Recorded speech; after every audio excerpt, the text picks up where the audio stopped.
السلام علیکم، welcome to my channel suspense horrible stories. تمام ویڈیو اپڈیٹس کے لیے سسپینس ہاریبل سٹوریز کو سبسکرائب کر کے بیل نوٹیفیکیشن کو آن کر دیں۔ تو آئیے سنتے ہیں آج کی ویڈیو میں ایک نئی پرسرار کہانی۔ ماورا کیوں مارنا چاہتی ہو مجھے؟ کیا بگاڑا ہے میں نے تمہارا؟ اس وقت ماورا نے اسے فلیٹ کی آخری منزل سے دھکا دیا جو نیچے لان میں گلاب کے پودوں پر گر کر ایک خوفناک چیخ کے ساتھ سدا کے لیے اس دنیا سے رخصت ہو گئی تھی۔ ماورا آج بہت خوش تھی کیونکہ آج اس کے نام کے ساتھ طلحہ کا نام جڑنے والا تھا۔ اب وہ ماورا سے ماورا طلحہ بن رہی تھی۔ اب وہ پرسکون تھی کیونکہ اس نے اپنے اور طلحہ کے درمیان کی دیوار کو سدا کے لیے ختم کر دیا تھا۔ وقت آہستہ آہستہ گزرتا رہا اور پھر 1 سال بعد ماورا کے ہاں بیٹی پیدا ہوئی تو ماورا پہلے سے زیادہ خوش رہنے لگی۔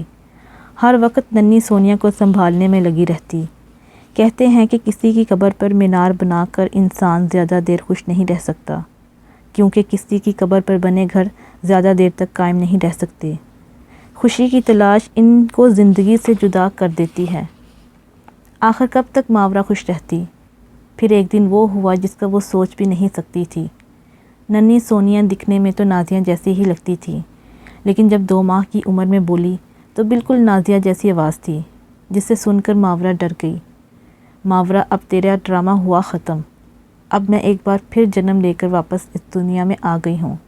مقابلہ دیکھتے ہیں اس بار جیت کس کی ہوگی۔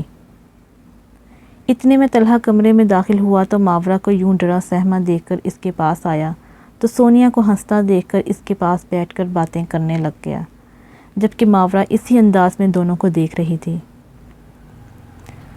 اگر کوئی ہماری زندگی سے نہ نکل رہا ہو تو ہمارے دماغ میں آخری حل ایک ہی آتا ہے، اس کی موت۔ لیکن کچھ لوگ مرنے کے بعد بھی زندہ رہتے ہیں اور ہمارے لیے ناسور بن جاتے ہیں۔ ہم چاہتے ہوئے بھی ان سے پیچھا نہیں چھڑا سکتے۔ ماورا کچن میں ناشتہ بنا رہی تھی، تب اس کی نظر کھڑکی کے سامنے لان میں پڑی جہاں سونیا گلاب کے پودوں سے پھول توڑ رہی تھی۔ پنک رنگ کی فراک میں لال رنگ کے گلاب کے پھولوں کو بالوں میں سجا کر اب گھوم رہی تھی کہ اچانک لان میں پڑے پتھر سے ٹکرا کر گر گئی، جسے دیکھتے ہی ماورا کی چیخ نکل گئی۔ اس وقت کچن میں داخل ہوتے طلحہ بھی ڈر گئے تھے، لیکن ماورا کو گرتا دیکھ کر بھاگ کے اس کے پاس آ گئے۔ کیا ہوا؟ طلحہ نے اسے گلے سے لگا کر پوچھا، جبکہ ماورا کو سونیا اب بھی لان میں پڑی نظر آ رہی تھی۔ طلحہ، سونیا، بس یہی کہہ کر ماورا طلحہ کے بازوؤں میں ایک طرف گر گئی، جبکہ دائیں ہاتھ کی انگلی کھڑکی کی طرف ہی تھی۔ سورج جیسے جیسے غروب ہو رہا تھا اس کی بے چینی طلوع ہو رہی تھی۔ اب تو ہر آنے والا ایک ایک سیکنڈ اس کو ڈرا رہا تھا، جس کو سوچ کر اس کا دل ڈوبتا جا رہا تھا۔ سونیا کے کمرے کو تو اس نے لاک کر دیا اور خود لان میں کرسی پر دونوں ہاتھوں سے سر تھامے بیٹھی تھی۔ پھر ڈور بیل کی آواز پر بھاگ کر دروازہ کھولا تو ماورا ایک دم سے حیران ہو گئی۔ اس کے قدم پیچھے کو چلنا شروع ہو گئے تھے، جبکہ باہر کھڑی سونیا ہاتھ میں خنجر لیے اس کی طرف بڑھنے لگی، لیکن اچانک ہی گاڑی کے ہارن کی آواز پر سونیا غائب ہو گئی۔ ماورا نے حیرانی سے ادھر ادھر دیکھا، لیکن کچھ نظر نہ آنے پر دروازہ کھول کر سونیا کے کمرے کا لاک اوپن کیا، اور جب دروازہ کھولا تو سامنے سونیا کو ڈریسنگ کے سامنے لال کپڑوں میں سر پر کالے رنگ کے گلاب کے پھول لگائے دیکھ کر چیخ نکل گئی۔ طلحہ چیخ کی آواز سن کر اوپر آیا تو ماورا بیڈ پر پڑی سونیا کو آنکھیں پھاڑ پھاڑ کر دیکھ رہی تھی، جبکہ بیڈ پر سونیا اونچی آواز میں رو رہی تھی۔ طلحہ یہ منظر دیکھ کر حیران ہو گیا اور پھر دروازے پر کھڑی ماورا کو ہاتھ سے پکڑ کر بیڈ پر بٹھایا اور خود کھڑکی کے پاس کھڑا ہو گیا۔ 3 ماہ ہو گئے ہیں لیکن مجھے ابھی تک سمجھ نہیں آ رہا کہ معاملہ کیا ہے۔ مجھے ایسا لگتا ہے جیسے وہ ہو گیا ہے جو تم نہیں چاہتی تھی۔ ہر وقت اتنی نفرت، وہ بھی اپنی بیٹی سے۔ یقین ہی نہیں آتا، کبھی کبھی دل کرتا ہے کہ گھر آؤں، مگر مجھے ایسا لگتا ہے جیسے اب تم چاہتی ہی نہیں ہو میرے ساتھ رہنا۔ شاید اب تمہارا دل بھر گیا ہے مجھ سے، کیونکہ کچھ لڑکیاں ہوتی ہیں ایسی، شاید ان میں سے ایک تم بھی ہو۔ طلحہ، یہ میری بیٹی نہیں ہے، یہ نادیہ ہے۔ ہر وقت مجھے تنگ کرتی ہے، کبھی اونچی آواز میں باتیں کرتی ہے تو کبھی لان میں گلاب کے پھول اکٹھے کرتی ہے، کبھی ناچنا شروع ہو جاتی ہے اور کبھی دھمکیاں دیتی ہے۔ نادیہ کا نام سن کر ایک دم طلحہ کی آنکھوں کے سامنے وہ منظر چلنا شروع ہو گئی جب وہ فلیٹ کے سامنے بنے لان میں بیٹھ کر سگریٹ پی رہا تھا تو نادیہ اوپر سے نیچے گلاب کے پودوں میں گر کر ایک خوفناک چیخ کے ساتھ اس دنیا سے رخصت ہو گئی۔ لیکن طلحہ نے جلد ہی سنبھل کر ماورا سے سوال کیا، یہ ناچتی ہے؟ طلحہ نے روتی ہوئی سونیا کی طرف اشارہ کیا اور پھر بازوؤں سے پکڑ کر ماورا کو کمرے سے باہر نکال دیا اور کمرے کو اندر سے لاک کر دیا۔ ماورا ساری رات لاؤنج میں روتی رہی، طلحہ کو آوازیں دیتی رہی، لیکن شاید اس کی کوئی آواز ابھی اندر نہیں آ رہی تھی۔ میری بات سنو۔ ماورا کی ابھی آنکھ لگی تھی کہ اس کے کانوں میں آواز آئی، جی؟ چاروں طرف اندھیرے میں دیکھتے ہوئے ماورا نے جی کے ساتھ سر بھی ہاں میں ہلایا۔ تم اس گھر سے کچھ دن کے لیے چلی جاؤ۔ ایک بار پھر آواز آئی تھی، کیوں؟ ماورا جسے طلحہ سے دور جانا موت لگتی تھی اور اب اسے دور جانے کا کہا جا رہا تھا، جبکہ ماورا کو معلوم تھا کہ اس کا ایک ایک پل طلحہ کے بن گزارنا مشکل ہے۔ ماورا، جو کہہ رہی ہوں تیرے لیے وہی اچھا ہے، نہیں تو سوچو اگر طلحہ رہا ہی نہ تو۔ نہیں میں جا رہی ہوں، پلیز تم طلحہ کو کچھ نہ کرنا، میں مر جاؤں گی۔ ماورا اس کے سامنے ہاتھ چھوڑ کر دروازے سے باہر نکل گئی تھی۔ کیسے مار سکتی ہوں میں؟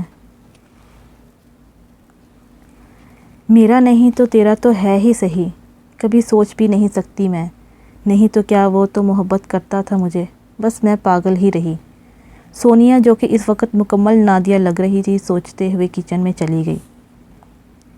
ضروری نہیں ہے کہ بچے ماں کے بغیر بڑے نہیں ہو سکتے، لیکن اگر وہ بڑے ہو بھی جائیں تو ماں کے پیار والا خانہ خالی ہی رہتا ہے۔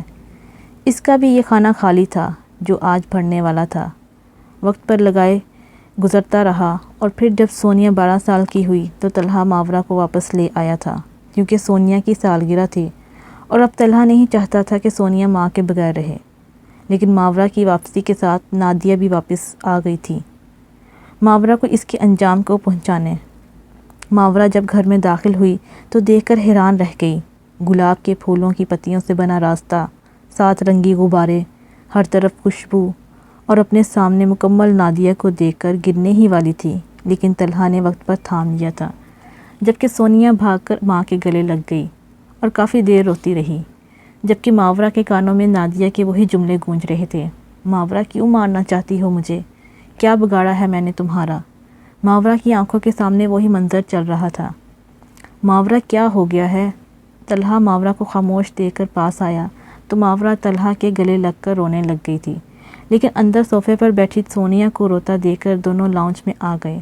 پھر سونیا نے کیک کاٹا تو تینوں بہت خوش ہوئے، جبکہ لاؤنج کے ایک کونے میں کھڑی نادیہ تینوں کو خوش دیکھ کر رو رہی تھی، لیکن اس کی آنکھوں سے پانی کی بجائے خون کے آنسو بہہ رہے تھے جو نیچے گر کر فرش پر جم رہے تھے۔ تم کیا جانو ماورا، کتنا درد ہوتا ہے اپنی خاموش محبت کو کھونے کا، پر وہ کہتے ہیں نا کہ وقت کے ساتھ سب بھول جاتے ہیں، زخم مٹ جاتے ہیں پر نشان باقی رہ جاتے ہیں۔ پر میں تم کو وہ درد دوں گی کہ تو بھی یاد رکھے گی، ایک ایسی کمی جو سدا تمہیں رلاتی رہے گی۔ ارے واہ، نانا نانی بھی اب تو آ گئے اور مزہ آئے گا۔ کیک کاٹتی سونیا کی نظر جب شبیر اور بیگم شبیر پر پڑی تو خوش ہو کر انگلی کے اشارے سے دونوں کو لاؤنج کی طرف آتے دیکھ کر ماں باپ کو بتانے کے ساتھ چھری کیک کے پاس رکھ کر نانا نانی کے پاس آ گئی تھی۔ ماورا، طلحہ، شبیر، بیگم شبیر، سونیا سب ملتے رہتے تھے، لیکن ماورا نے ضد لگائی ہوئی تھی کہ طلحہ خود اسے لینے آئے۔ بس یہی ایک وجہ تھی جس سے سونیا 12 سال ماں سے دور رہی تھی۔ ہم اپنی گڑیا کو فلیٹ تحفے میں دے رہے ہیں اور کل وہاں پارٹی دے رہے ہیں آپ تینوں کو۔ فلیٹ کا نام سنتے ہی ماورا کے چہرے پر ایک دم سے اداسی چھا گئی، لیکن بیٹی کی خوشی میں خوش ہونا تو بنتا تھا۔ کیک کاٹنے کے بعد سب نے مل کر کھانا کھایا۔ کھانا کھانے کے بعد شبیر اور بیگم شبیر چلے گئے تو سونیا بھی اپنے کمرے میں چلی گئی، جبکہ ماورا اور طلحہ ڈائننگ پر ہی بیٹھے تھے۔ تب ماورا نے طلحہ کو بتایا کہ اب وہ کبھی ماں نہیں بن پائے گی، اس لیے مما پاپا نے فلیٹ سونیا کو دے دیا اور باقی سب بھی کل میرے نام ہو جائے گا۔ پانی کا گلاس ہاتھ میں پکڑے طلحہ کو بتا رہی تھی، لیکن طلحہ کو ایک دم سے ایسا لگا جیسے اس کے پاؤں کے نیچے سے زمین ہی نکل گئی ہو۔ طلحہ نے بولنے کی کوشش کی، لیکن کوئی بات بھی اس کے منہ سے نہ نکلی۔ اسے لگا جیسے آنسوؤں کا گولا اس کے حلق میں آ کر اٹک گیا ہو۔ جب کچھ بھی نہ کہہ سکا تو اٹھ کر کمرے میں چلا گیا۔ بیڈ پر لیٹے ہی طلحہ 13 سال پہلے کی دنیا میں چلا گیا۔ یہ وہ بھی نہیں جانتا تھا کہ کیوں، لیکن اس کی آنکھیں نم ہو گئی تھیں، اور پھر وہ یاد کی وادیوں میں چلا گیا جہاں وہ جاب کرتا تھا۔ اس کے ساتھ والے کیبن میں نادیہ نامی لڑکی کام کرتی تھی۔ ایک دن دونوں کینٹین میں بیٹھے چائے کے ساتھ سموسے کھا رہے تھے، تبھی باس کی بیٹی آئی اور دونوں کے ساتھ چائے پینے لگ گئی۔ وہ دیکھتی رہی کہ طلحہ نادیہ سے پیار کرتا ہے، لیکن نادیہ کے دل میں طلحہ کے لیے کچھ بھی نہیں تھا۔ پھر باس کی بیٹی روز آنے لگی اور دونوں کے سامنے والے کیبن میں بیٹھی دیکھتی رہتی تھی۔ وقت گزرتا گیا اور 3 مہینے گزر گئے، لیکن محاورہ کا کام وہی رہا، دونوں پر نظر رکھنا۔ پھر ایک دن طلحہ پھول لے کر آیا۔ آج وہ سوچ کر آیا تھا کہ نادیہ کو بتا دے گا کہ وہ اس سے کتنی محبت کرتا ہے۔ وہ بھی لان میں بیٹھا ہی تھا کہ فلیٹ کے آخری فلور سے نادیہ کو گرتا دیکھ کر طلحہ بھی جیسے زمین میں دھنس گیا ہو۔ کافی تلاش کیا لیکن کوئی نظر ہی نہ آیا کہ کس نے نادیہ کو دھکا دیا۔ ویسے بھی آج کل لوگ پیسوں کے لیے بک جاتے ہیں، شاید سب بک گئے تھے۔ پھر کیسے طلحہ اور محاورہ کی شادی ہوئی، پھر سال بعد ان کے ہاں سونیا پیدا ہوئی، کچھ یاد نہیں تھا، لیکن آج وہ اتنا رونا چاہتا تھا جتنا وہ رو سکتا تھا۔ اسے اپنی وہ محبت آج یاد آ گئی جو اس کی نہ ہو کر بھی اس کا سب کچھ تھی۔